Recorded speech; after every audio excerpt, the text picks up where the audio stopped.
think everyone thinks about the teachers which have impacted them.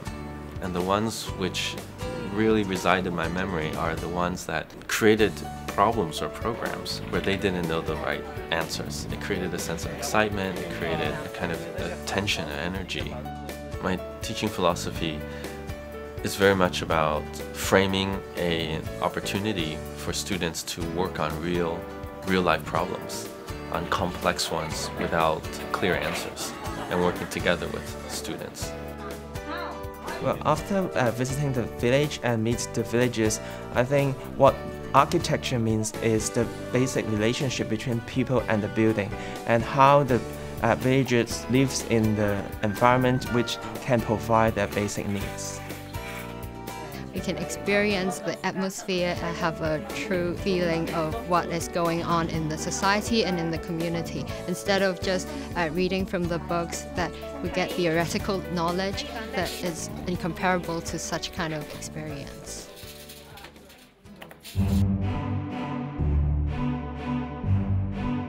Teaching to me is never one-way magisterial instruction, for the simple reason that a teacher is only a student with a license.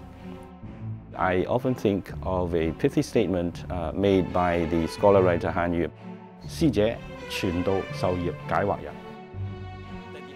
In the process of communicating it with students, you will hope that in the process they will come to feel something.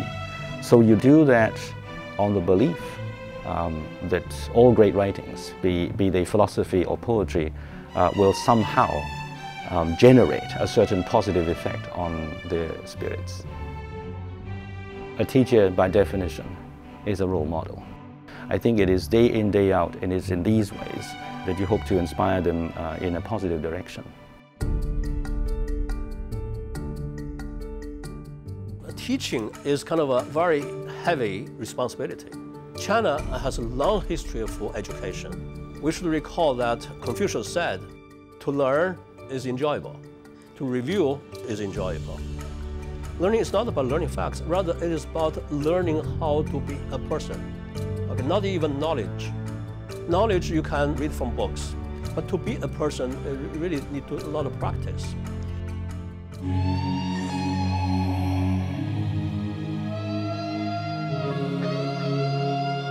History is both the truth past and really a competition between hypotheses about the true past.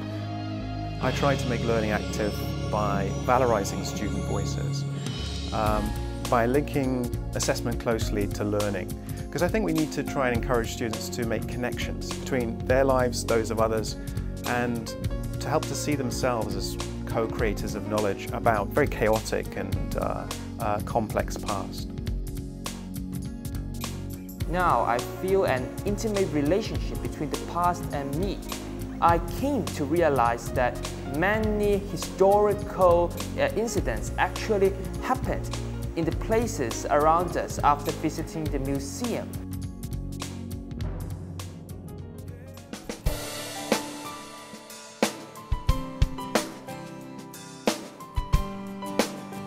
If you really show something valuable in the class, the students feel why they have to learn, then they will come to the class. But that's the reason why normally I don't take any attendance. I always tell the students, okay, just follow my lecturers to study. You may not either get passed. But what I'm showing in the class, what I discuss with you, those are questions in the exam. No people are there to absent, and no people are there to sleep. Not only because they want to jot down what Ellen said, but we also think that is very interesting. And we are not just teaching, we are providing a platform for them to learn by themselves, provide more opportunity for them to know something new about the industry, about the knowledge in the textbook, and also we want them to have some sort of idea in mind that there's a lifelong learning is very important.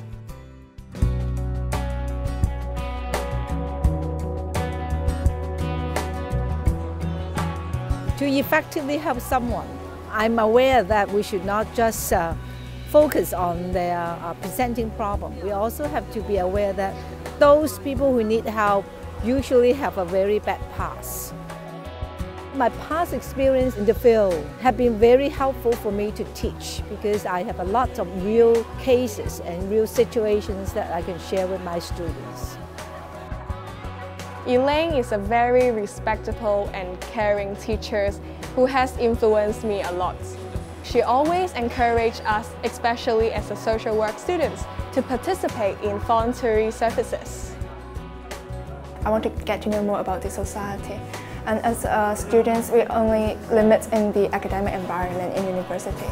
So through the services, we can actually reach out and to know more about what's really happened in the society.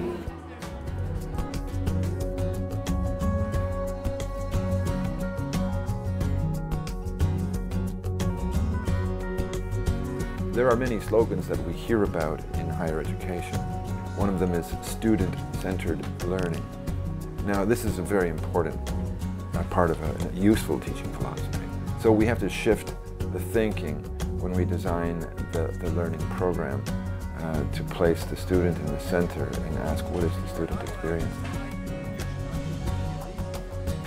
He's not someone who puts himself in a superior position, so that you can always treat him as someone who understands you. And because he has high expectations for all of us, it is easy to tell him that you are encountering difficulties. He's very understandable, so he actually solves the problem or tries to explain it in a different, unconventional way.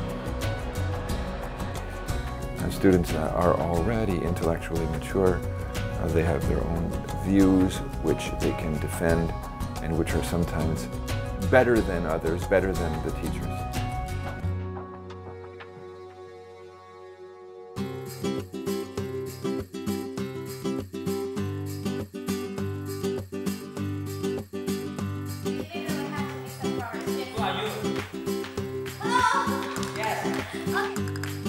I designed learning activities that would link up academic learning with real social issues happening around the students.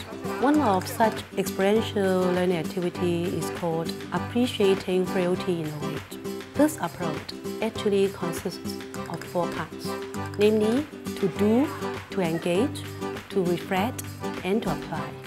I let students put on some props so that they can experience some physical impairments common to many older people.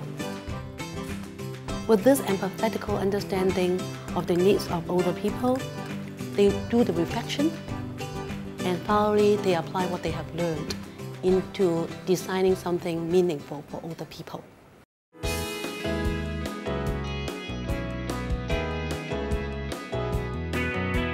I think we come to the era of universal education.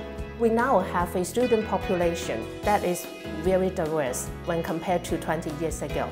And therefore, when we design our course content, learning activities, or assessment approach, we have to pay attention to the pedagogy so as to address the diverse learning needs of our students.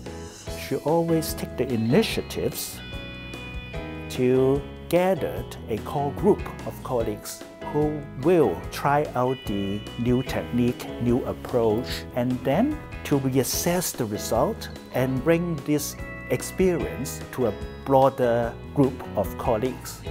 If I can do something that can appreciate by my colleague, it means that I have done something to enhance their teaching. And then if I can enhance their teaching, it means that the students' learning is also enhanced.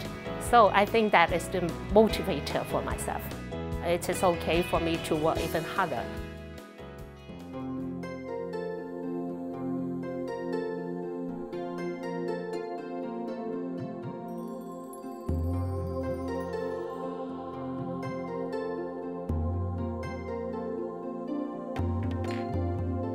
We give students some electronic resources before they come to the lecture so that they are well prepared and they can answer some questions and we have some interaction. We can show some cases, we can bring in some patients.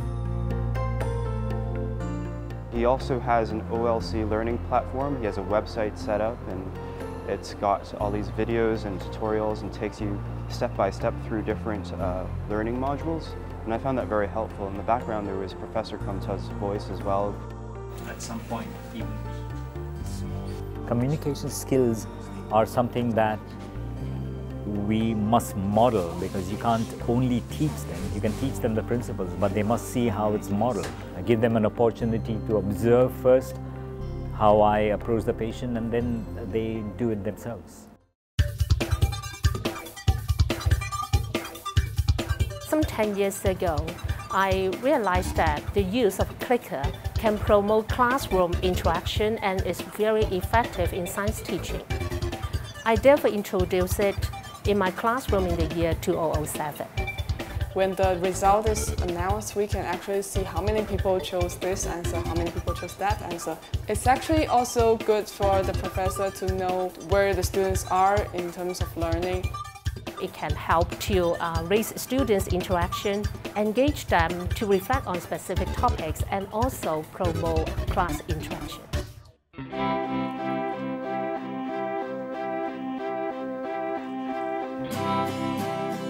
History, in fact, still plays an essential role in the modern world.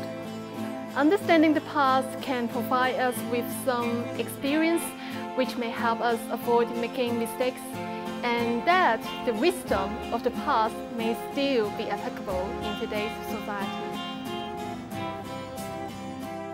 As teachers, I think right now we're facing an epochal challenge because we have to convey disciplinary content, but we can't rely on transmission models.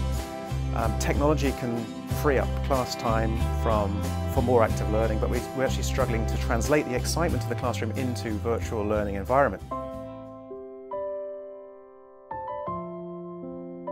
What we have done at Hong Kong U is to, rather than conventionally thinking of experiential learning, we've taken this pyramid of knowledge and we've kind of turned it upside down.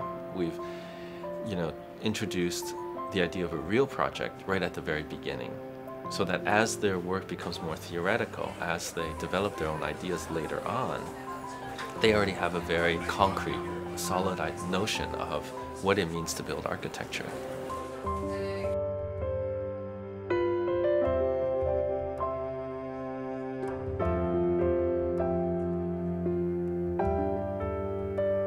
飛花亂水飄飄舉，浮生本是雲煙裏。風過樹成蕭，扁舟江上搖。一杯清水暖，兩盞書燈伴。看墨自交音，輕歌煙代琴。」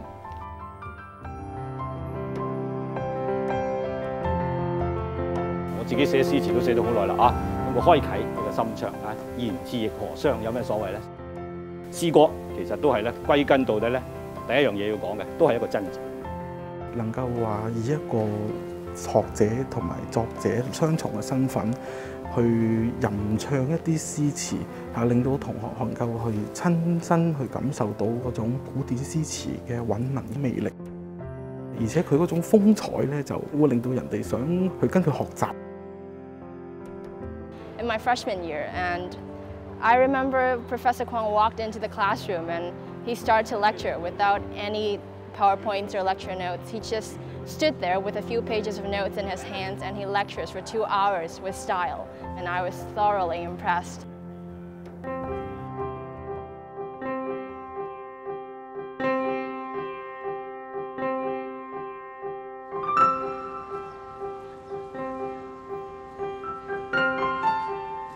You must, be excellent in whatever you do to your patients. Not only should we understand the biology and the science behind the disease and treatment, but you should understand the social and economic background, both of the individual and the environment in which medicine is practiced, because that is what will influence how patients perceive, what are their expectations, and how do they themselves behave. Most patients come in and once they see him, they're very, very happy. It is like seeing an old friend. It's a trust. That's being a sensitive and a caring person rather than being just a technically competent doctor. And I think this is what I'm trying to model, that is important to be a caring person, whether you're a doctor or a nurse, and I think that's a very good model to set up. You must be compassionate and caring, and I think is a very important philosophy in the practice of the art of medicine or the art of healing, if you want to call it.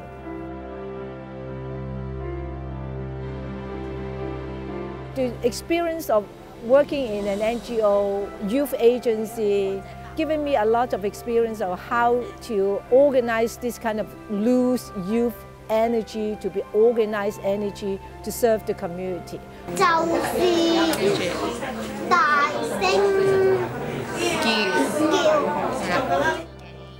I input a lot of knowledge, concepts or models of work in my program so that students both will benefit themselves for their own development, and they also will have a chance to learn the real causes of social problems in the community.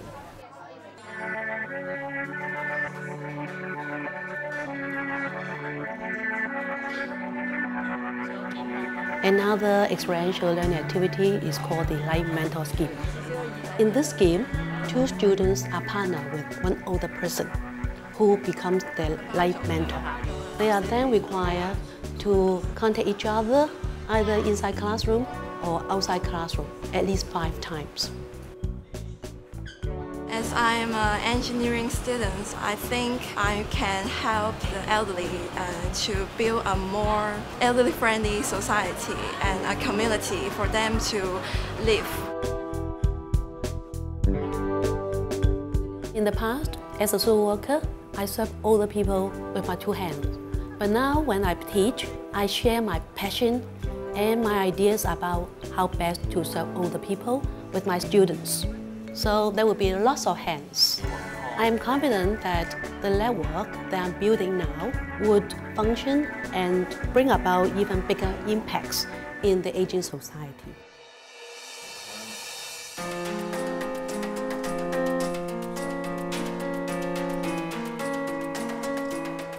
I ask the students early on to keep a diary, a kind of a diary that involves events in the Hong Kong community that occur throughout the period of the course. They identify those artifacts not in books written by law professors, but they identify the artifacts in their own community. They learn to identify what is a legally relevant artifact and to write about it critically.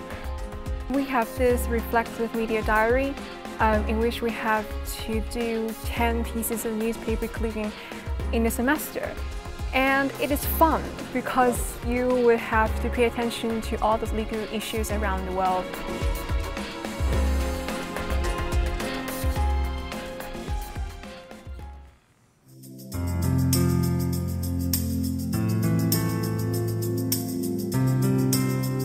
When you are learning in the university, okay, you are not just looking for your score, but what else you want to look for? But the outcomes, okay, what you learn, really learn. He always organized some competitions and industrial visits for us so we can have more experience and more contact with the reality instead of only on the books. Based on their design mindset, entrepreneur's mindset, engineering knowledge. So after the student gets through all this kind of training, they really have to make a product. We have a lot of great design ideas that came out. When we were in the classroom setting, they are really students. But once they are outside of the classroom settings, they're like experimenters. I felt very happy to say the senior management on that company, they are so appreciative. We can train those students, can do product design, engineering design, and they know a bit about the marketing of the product as well.